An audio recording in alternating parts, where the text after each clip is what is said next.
Hello everyone, today we have Kat Cosgrove, the release team lead for Kubernetes version 1.30 and lead open source advocate at Dell. Hey, Kat. Hi, Hi Kat. thanks for having me. All right. Yeah, it's our pleasure. We are always glad to have someone like you involved in the behind the scenes process. Come and share. We have a ton of Kubernetes enthusiasts out there in Sri Lanka who'd love to know more about the whole process. So before we go ahead and dive deep into the questions, do you want to go ahead and introduce yourself and what you do? Sure. So I'm a lead open source advocate at Dell, which means I get paid to do open source for a large part of my job, which is not the norm for open source maintainers, right? Usually open source projects are maintained and contributed to largely by people who are doing it in their spare time. So while I get paid to do it, most people don't. So be kind to contributors and open source maintainers. We're usually doing it because we think it's fun, which is how I got into it. I used to just do this in my spare time and kind of just like gradually made it part of my career. But in addition to my actual day job at Dell, I am also the release team subproject owner alongside Grace Wynn and a tech lead for SIG Docs. Gotcha. I think that's quite the portfolio that you've got going on there. Yeah. Samad? Yeah, so seems like you are currently working on a full-time role while have a notable contribution to open source. So what does an ideal day of your work? So a lot of my day job is unfortunately sitting in meetings or reviewing PRs or managing the release team. When I was the release lead, obviously I was managing the release team full time. That's almost all I did for 4 straight months. But now that the release is over and I'm in this shiny new role, it's a little bit more wishy-washy. We're still kind of defining what the release team subproject owner does. But outside of working directly in the open source projects, I do a lot of work inside of Dell for open source.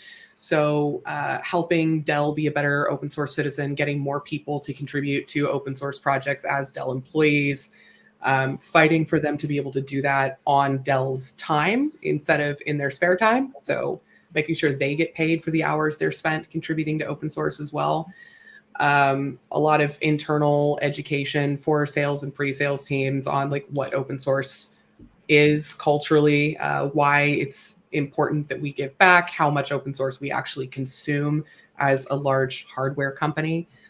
People don't think of hardware companies as being very open sourcey, but we rely on it quite heavily, and trying to get Dell to open source more of our own internal tooling. Gotcha. So I just want to add something as a follow-up to that. So like Chamud mentioned, you have a full-time role and you make sure that you make enough time to contribute to open source. So what tips and tricks do you have for anyone in this domain that's looking to manage their time effectively and contribute to open source and while doing the job? I would say that the job that pays your bills is the one that is more important. So if open source has a pretty large problem with contributor burnout because people try to do too much in addition to their full-time role. A healthy open source project will always tell you to prioritize your actual personal life and your actual job over the open source project. Kubernetes does this. We will choose to delay a release instead of making the release team or the maintainers work at night and on weekends.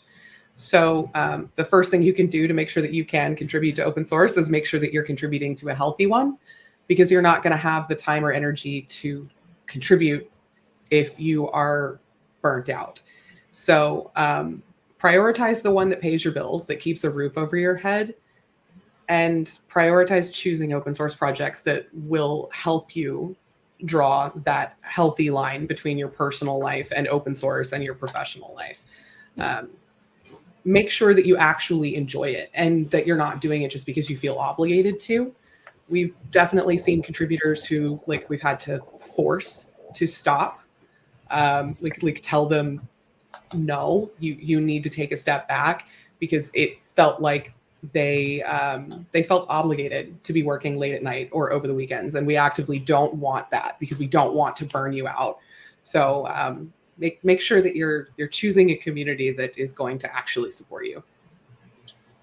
Yeah, it's really cool to see that you all care so much about the well-being of the developer itself at the end of the day, and prioritize that over the development process. So moving on to the topic at hand today, which is Uwubernetes. Super cute name, super cute graphic.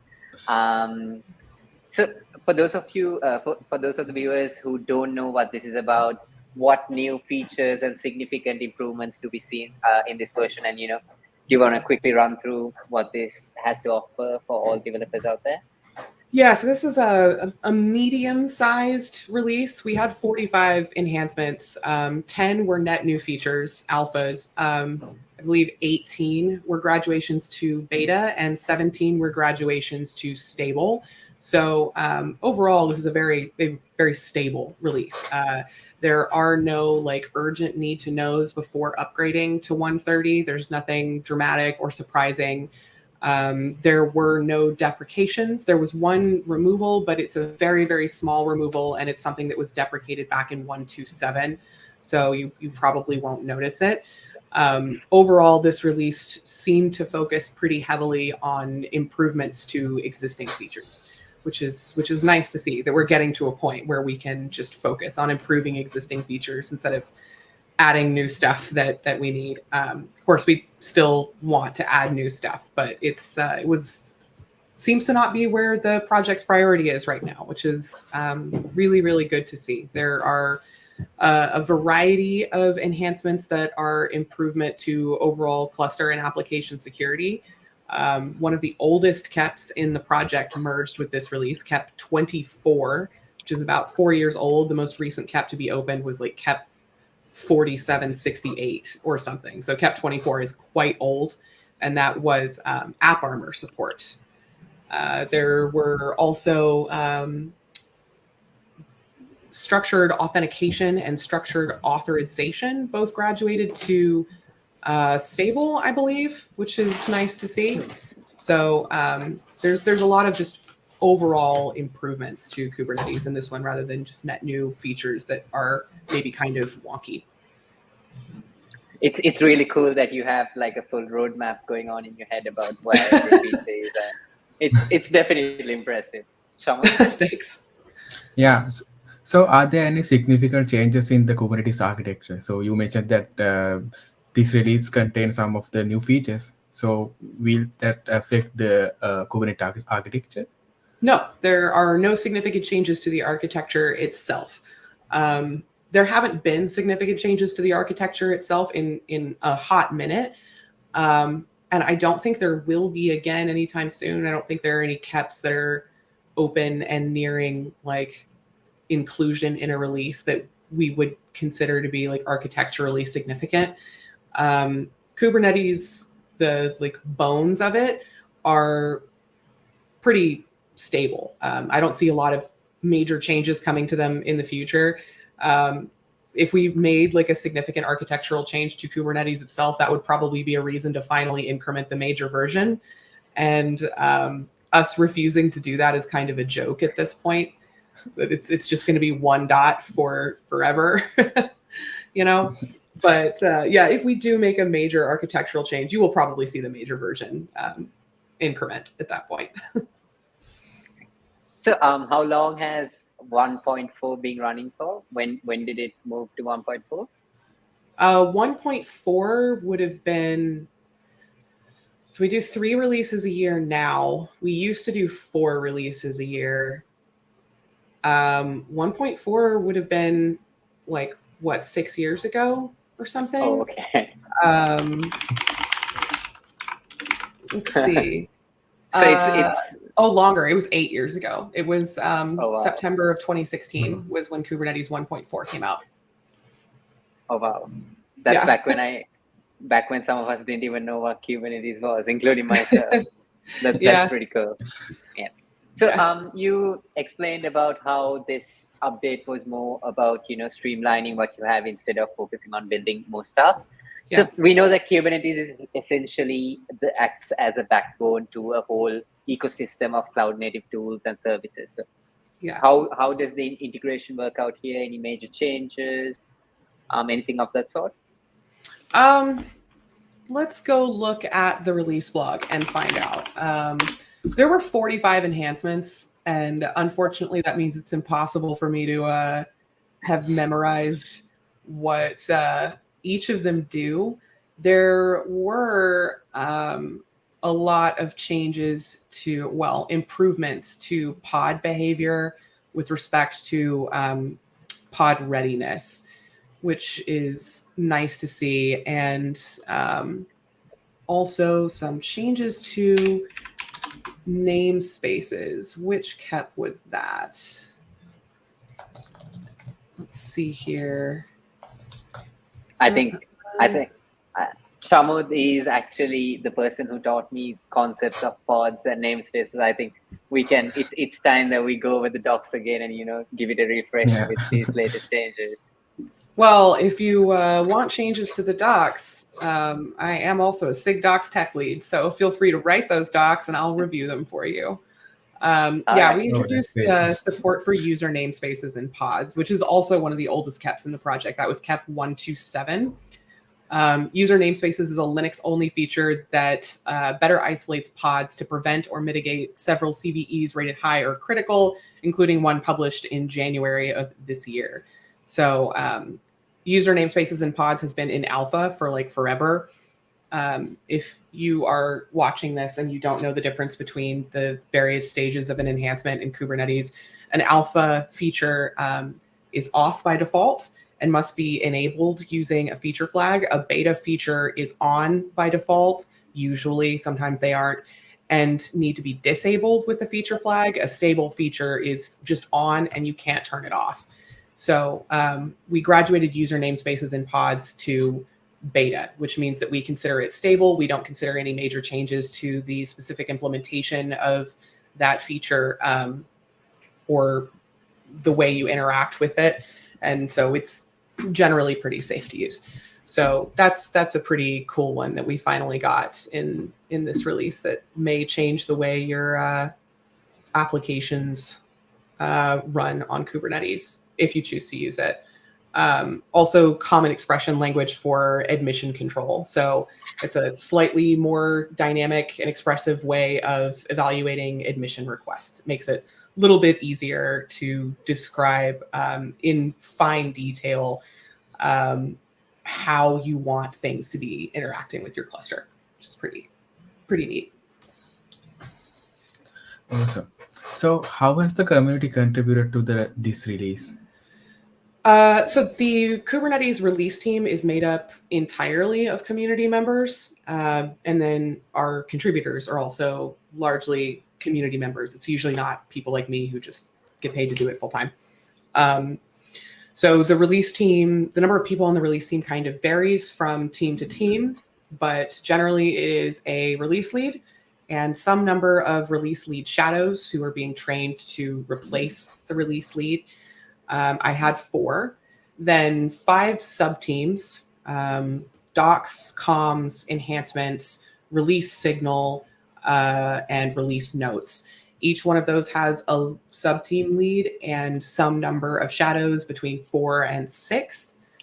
Then we also have our branch manager, and all of those are community members. All of them are people who applied to be on the release team. We don't pull them from like a secret cabal pool of community members or contributors who have been around for long enough. It's an open application process, aside from sub-team leads and the release lead who are selected.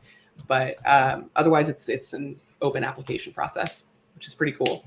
But yeah, it's built entirely by the community. It's released entirely by the community.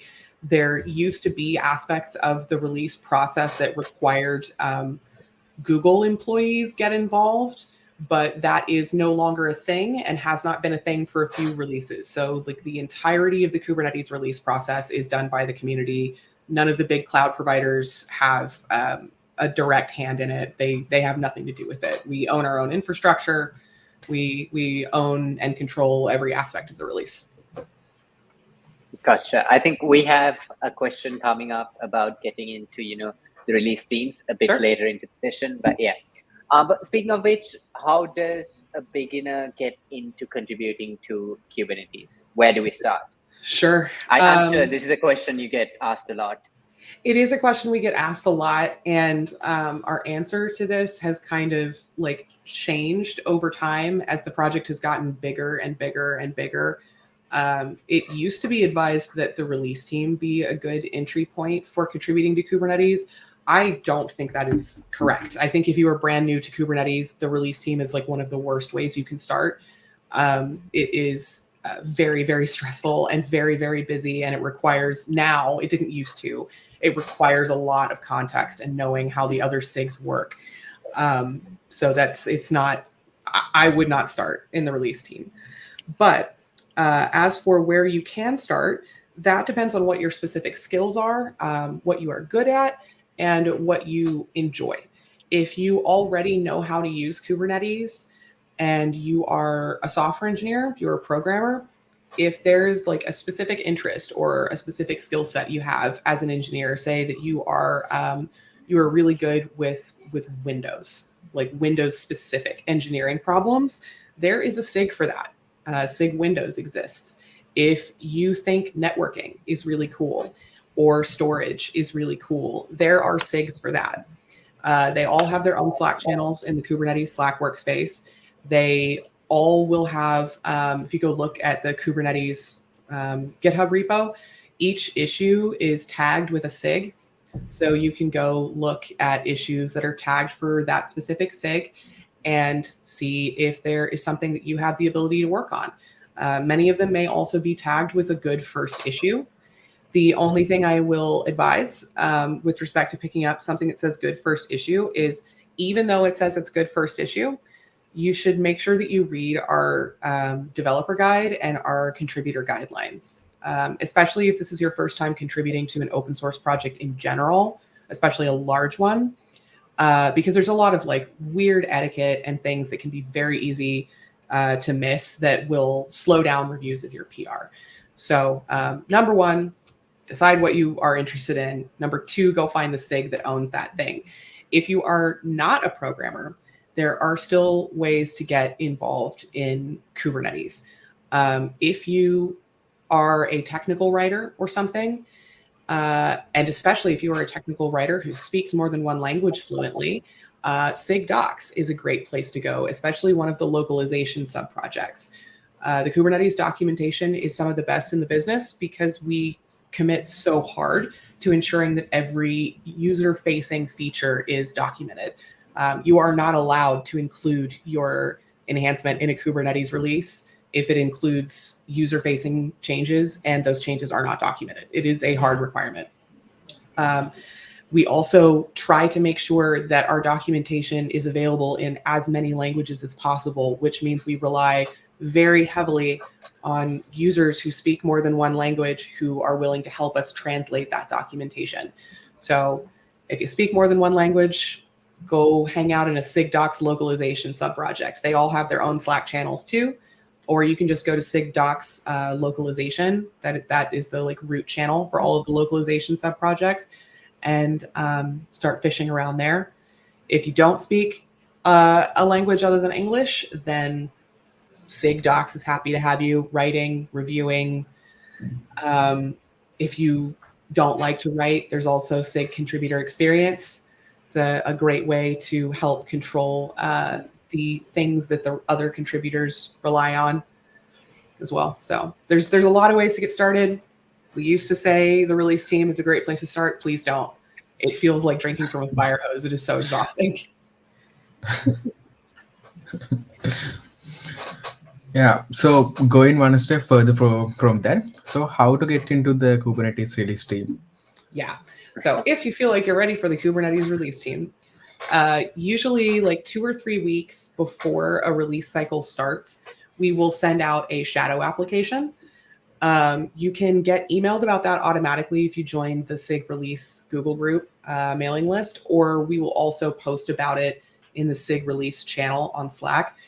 The 1.31 release cycle has already started and the shadows have already been selected, but this release will end sometime in like mid-August. So you can look mid-August to late August for the next shadow application to come out. I will say that we get hundreds of applications for the release team for something like 35-ish slots. So if you are not selected for the release team, that doesn't mean you suck. It doesn't mean you're bad. It doesn't mean that you're like not worthy of being on the release team. We just have a lot of really hard decisions to make. So make sure that you thoroughly read the handbook for the role you're applying for. Apply for more than one role as well. Don't like pigeonhole yourself into just applying for enhancements because it has a reputation for being the flashiest subteam. All of the subteams are equally important. People just think enhancements is like the, I don't know, fanciest or most difficult one to get onto. It's not. They're all equally difficult to get onto. There is now a section in the application that asks if you are a student. We get a lot of student applicants, obviously. Don't ignore that question. It is there to help you. So if you are a student, admit that you are a student, and two, use the second question that pops up if you say yes to tell us what you do outside of your coursework that makes you a good fit. So like any extracurricular activities you participate in, any other open source projects you work with or have contributed to, any side projects or group projects that you're particularly proud of. Those are all like really, really useful to tell us whether or not you'll be a good fit on the release team. Because it is largely like project management. We're not doing a lot of engineering on the release team. You need to know how Kubernetes as a project works, and you need to know how to use Git, but it is not an engineering thing. So anything that looks like project management experience is a good thing to include. Anything that looks like technical writing experience or documentation writing experience is a good thing to include on your application. So please do apply. Like I said, the next time it'll open will be like mid to late August. If you have questions about that, you are more than welcome to hit me up on Slack or something, and I will be happy to help, though I cannot write your application for you.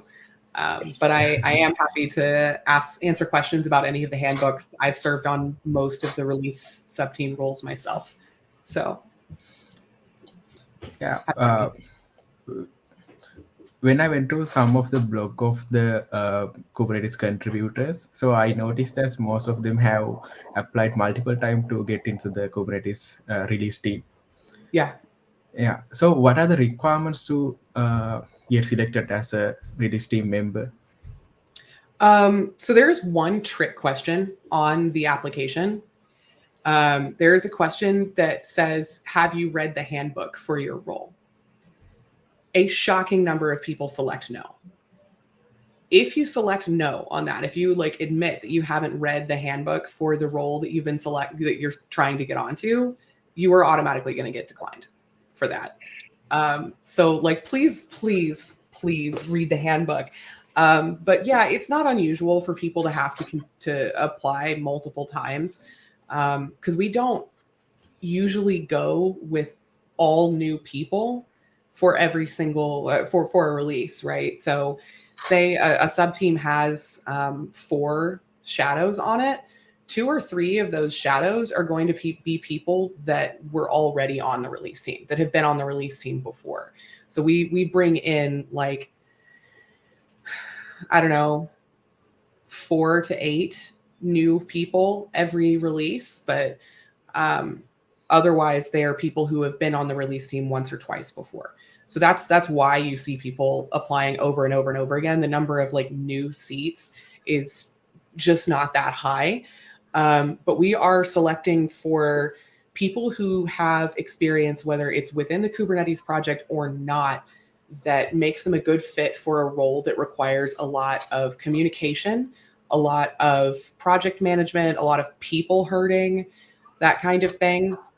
That can be professional experience, that can be school experience, that can be experience in other open source projects. It's definitely not a requirement that you already be a Kubernetes contributor.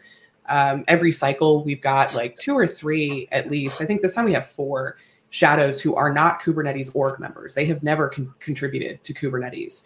So it's not a hard requirement. It does help if you've contributed to Kubernetes before, but we don't select for it necessarily because we want to bring more people in as contributors if we can too. So you do just want to make sure that if you have any experience in your personal, professional, or school life that seems like you're good at managing people and interacting with people and communicating clearly, you include that on your application. That's what we're looking for. And we also want you to express that you understand what the role is and why you want to be on that specific sub-team. If you're just like picking randomly because you think release notes or comms is easier to get onto than docs or enhancements, and you can't like articulate why you would want to be on release notes or comms, that doesn't look great to us, because if we don't think that you're going to care about the role, we don't think that you are necessarily going to stay committed for the 16 weeks it takes to release Kubernetes, because it is long and we do have people like kind of drop off and disappear at the end, which sucks. But yeah, like anything you can think of, put it in your application. I've never read an application that was too long. So, and I don't think that there's like a character limit. Gotcha. I think having experienced members alongside a few new contributors is like a great dynamic to ensure stability while giving the chance for new folks to get in. I think that's really awesome. So moving on to the work that you do within the release team. Mm-hmm. You mentioned that it's quite stressful and hectic when it's close to the release. So what are the major challenges that you face, and what does the process look like? So you're dealing with a lot of programmers. And as I used to be an engineer myself, and I know what I'm like, and I know what I was like when I was an engineer full time. People get very territorial and sensitive about their code and about their enhancements, which I understand, because in some cases, one guy has been working on this one enhancement alone for like 2 years, right? So of course they're going to feel a degree of ownership over that. And the result is that sometimes when they miss a deadline, that means that they're not going to make it into this release and they're going to have to make it into the next one. They can get a little heated, and it's my job to handle that, to cool that down. And we get that happens 2 or 3 times per release. It's not unusual. So that's something that only the release lead handles. But also the release lead is ultimately responsible for everything that's going on in all of the other sub-teams. So the release team has to be acutely, intimately aware of what docs is doing and what enhancements is doing and what they should be doing at that time in the release, and make sure that it does get done. So my enhancements lead was Mohammed. And while Mohammed ran like the day-to-day operations of the enhancements team and directly managed those shadows, I was directly managing him. And it was my job to make sure that he stayed on time and on task. So also, if anything went wrong in one of these sub-teams, it was ultimately my responsibility. Even if it was the sub-team lead or a shadow that messed up, I'm the release lead, so it is my responsibility. If they don't have enough time or resources to complete a task, I have to do it for them, or one of my shadows does. So it takes anywhere between 15 and like 35 hours a week of the release lead's personal time running a release, which is why we require, if you're going to lead a release, that you have buy-in from your employer, because it is like, it does functionally become nearly a full-time job for the duration of the release. We have the release lead has to attend meetings with several different SIGs plus the regular release team meetings. It is a lot of meetings and a lot of paperwork and managing permissions and answering weird questions and making a call on whether or not a particular bug is a release blocker or a failing test is a release blocker. And whether something is a release blocker or not kind of changes based on whether it's an alpha. It's never a release blocker for an alpha or a beta, or if it's a release blocker for the first release candidate or the second release candidate. It's all over the place. So it's a lot of judgment calls, a lot of people hurting, a lot of managing conflict between territorial engineers. Yeah, actually, it reminds me of one of my favorite quotes, which is engineering is easy. It is the people problem that are hard. That's true. That's absolutely true. Yeah, the people are the hard part. The computer is going to do what you tell it to do every single time, right? Whether or not that thing is right depends entirely on the skill of the person who told it to do that thing. But the computer is just only going to do what you told it to, right? People are not that easy. People are going to do whatever they want, regardless of what you want or you told them to do. So you just got to tell them and hope that they want the same thing. This whole conversation reminds me of the character Guilfoyle from the TV show Silicon Valley. I don't know if y'all have seen that. I have indeed seen it. Yeah. Shaman? Yeah. So going beyond this specific release and more into the future. So what are the future plan and focus area for the Kubernetes next release? Fun fact, we don't know. And we never know because of the way the Kubernetes release cycle works. So right now, KEP owners and SIG leads are opting their KEPs into release 1.31. And the way that works is a KEP owner says, yes, I believe I will be able to meet the deadlines. And so I would like to include this KEP in version 1.31. Their SIG lead will say, yep, I agree. We opt in, track this enhancement. Then there is a deadline later on, code freeze for actually getting your code in and one for getting docs in.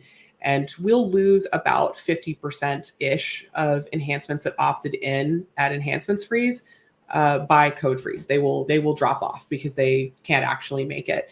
But we, like the project, and by we I do mean like the steering committee and like SIG release, we don't like define in any way what enhancements get to opt in.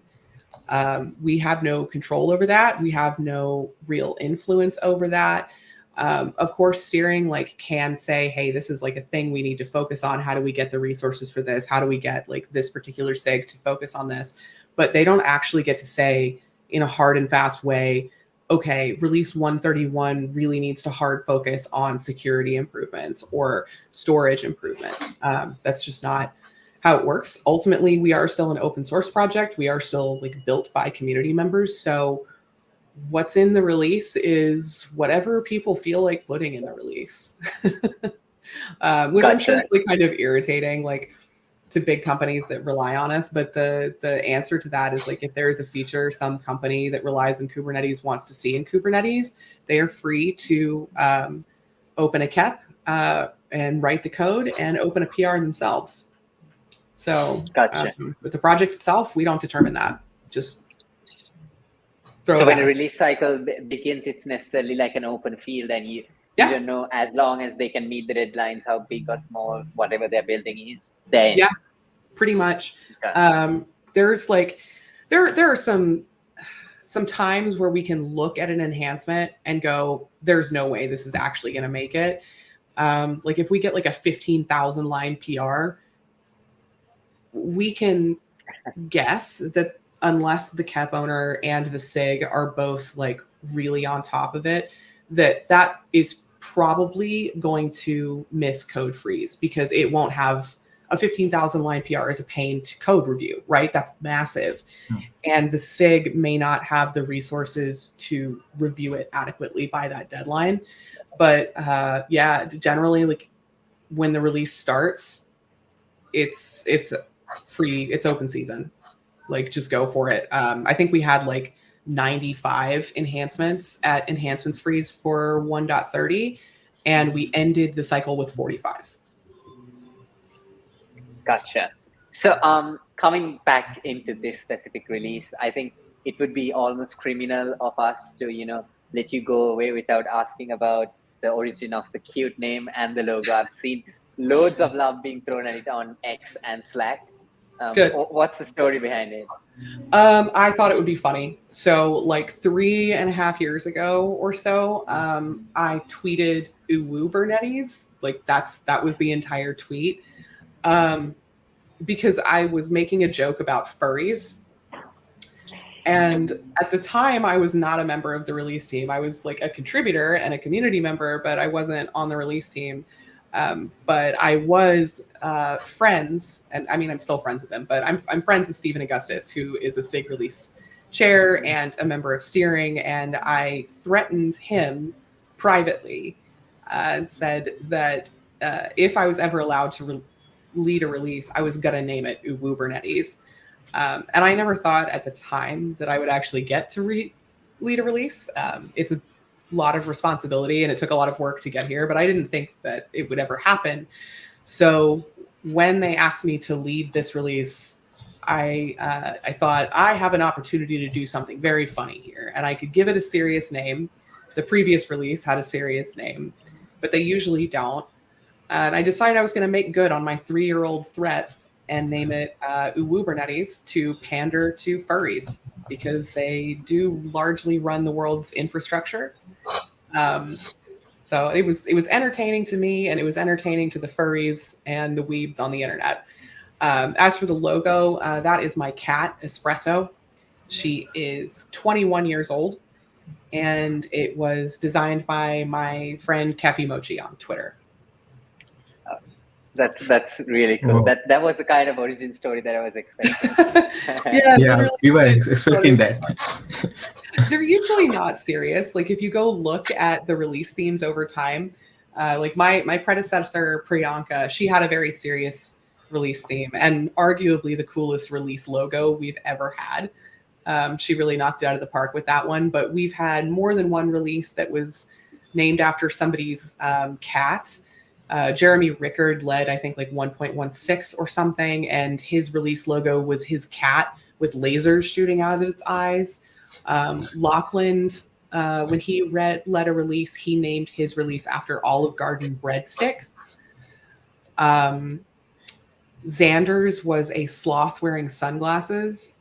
So like they're usually goofy because it's something that's just for the release lead and the release team, and a year from now, nobody is going to remember that I named it Uwubernetes. But yeah, it's just a little bit of fun that we like to have, you know?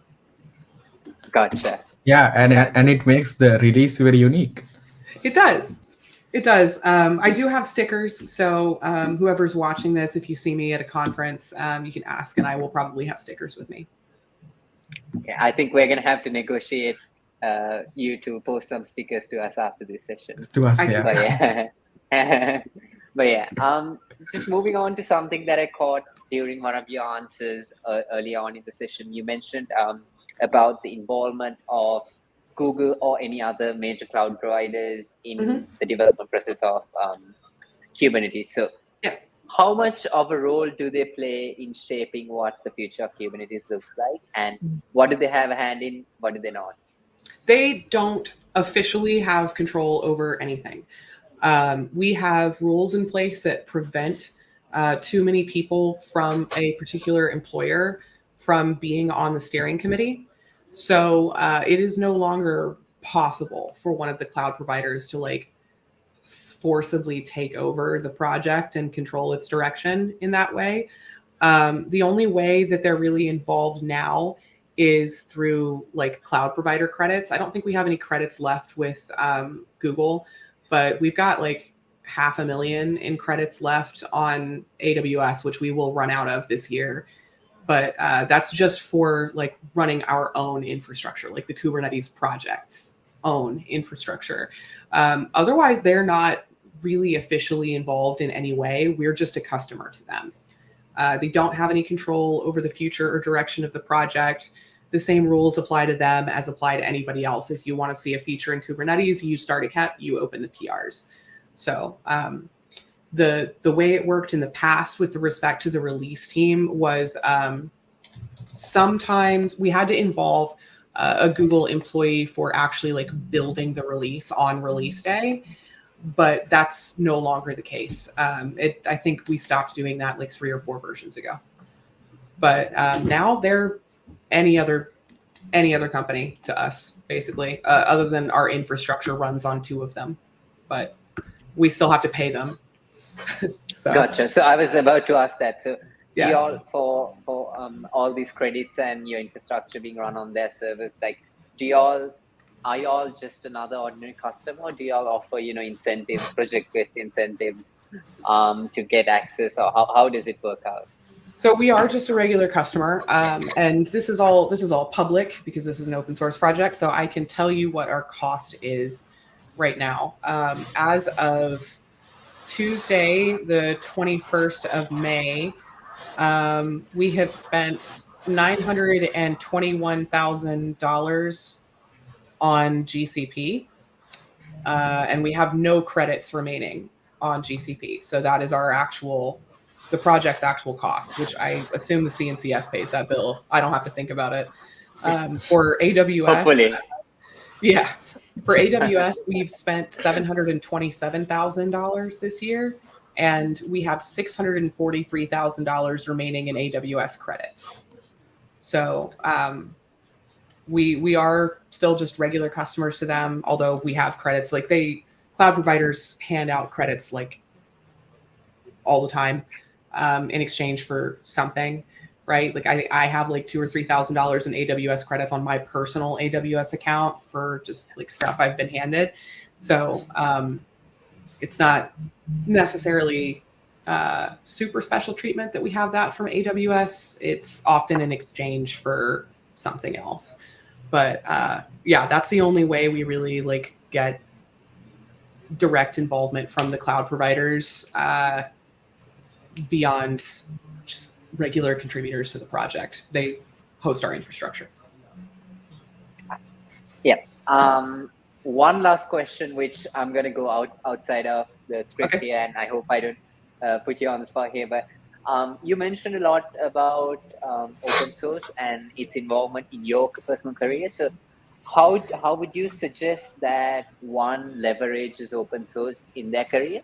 And also, I've seen so many times, especially in certain regions, people consider open source to be just another way of getting a job. And I feel like it should be more of more about the incentive and more about the feeling of helping people. So how do you necessarily balance this?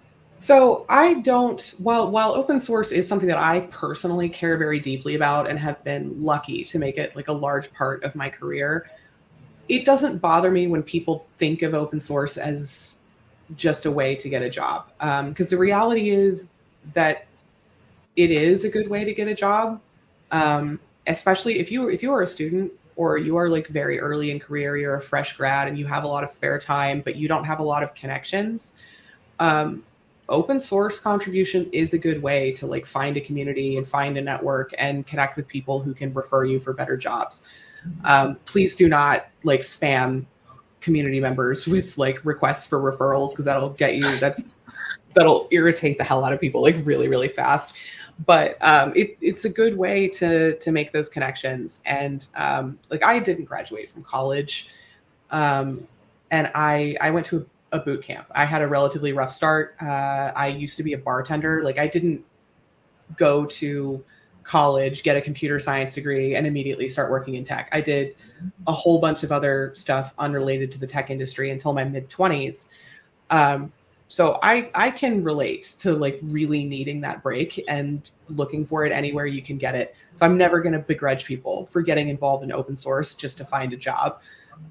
Times are hard, and tech pays considerably better than a lot of other things we could be doing, right? So if that's what you want to get an open source for, that's fine too. Your contributions are still good. Like you're ultimately still contributing to the project. So I don't really care what your motivations are if you're improving the project. As long as you're playing by the rules, you get along with everybody. I don't care if you're just here to get a job and then you're going to leave. That's totally fine. But I hope that it's not the case and that you stick around long term to make the project better in other ways. I did eventually, I got involved in Kubernetes just because it was my job, right? My job told me I needed to learn Kubernetes, so I went and learned Kubernetes. And then I just kind of like stayed around, and I've stayed around to move up into governance positions and improve the projects in ways beyond PRs. And that's not for everybody, but if you can tolerate it, you will make some truly excellent friends here. I've made a lot of really, really fantastic close friends who I hope I have for the rest of my life because I decided to stay around in Kubernetes. So it can be quite a lot more than just a way to hunt for a job, a networking opportunity. But if it is just a networking opportunity for you, that's okay too. Because I mean, a PR is a PR, right? I don't really care why you opened that PR if it's good, right? But if you're, looking for friends, looking for a hobby, or looking for a job, everybody's welcome as long as you abide by the code of conduct. Yeah, I feel like hanging around in the project beyond what you came for is a nice way to pay homage to, Yeah. the project that helped you. Yeah. I think that sets a nice end to the session. That's been it from our end. Thank you so much for such an informative session. We got to know so much about behind the scenes processes and a bit more about open source, which we always love. And massive shout out to all our community members who sent in questions for Kat. And of course, Kat, thank you for taking time out of your busy schedule to be with us today. Thank you very Thanks much. for having That's me. been it. Bye bye. Bye.